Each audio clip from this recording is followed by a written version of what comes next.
সম্প্রতি বিধানসভার নির্বাচনে বিজেপির পদ্মঝড়ে পশ্চিমবঙ্গে পতন ঘটে তৃণমূলের ১.৫ দশকের শাসনের।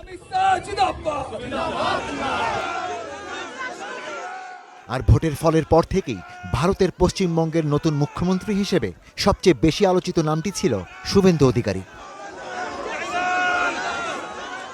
শুক্রবার কলকাতায় কেন্দ্রীয় স্বরাষ্ট্রমন্ত্রী অমিত শাহর উপস্থিতিতে বৈঠকে বসেন বিজেপির নবনির্বাচিত বিধায়করা। বৈঠক শেষে শুভেন্দুকেই মুখ্যমন্ত্রী হিসেবে নির্বাচিত করা হয়।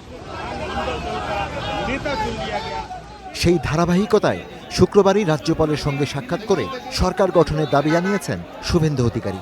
শনিবার কলকাতার ব্রিগেড প্যারেড গ্রাউন্ডে নতুন সরকারের শপথ অনুষ্ঠান অনুষ্ঠিত হওয়ার কথা রয়েছে।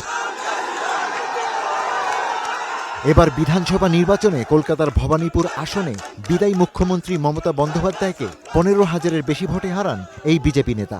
এছাড়াও নন্দীগ্রামেও বিজয়ী হন তিনি। দীর্ঘদিন তৃণমূল কংগ্রেসে থাকার পর ২০২০ সালে দল ত্যাগ করে বিজেপিতে যোগ দেন শুভেন্দু অধিকারী।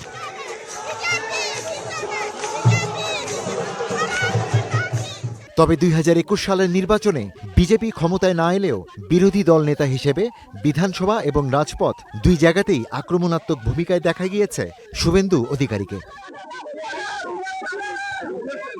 পশ্চিমবঙ্গের সপ্তদশ বিধানসভার মেয়াদ বুধবার ৭ই মে পর্যন্ত ছিল।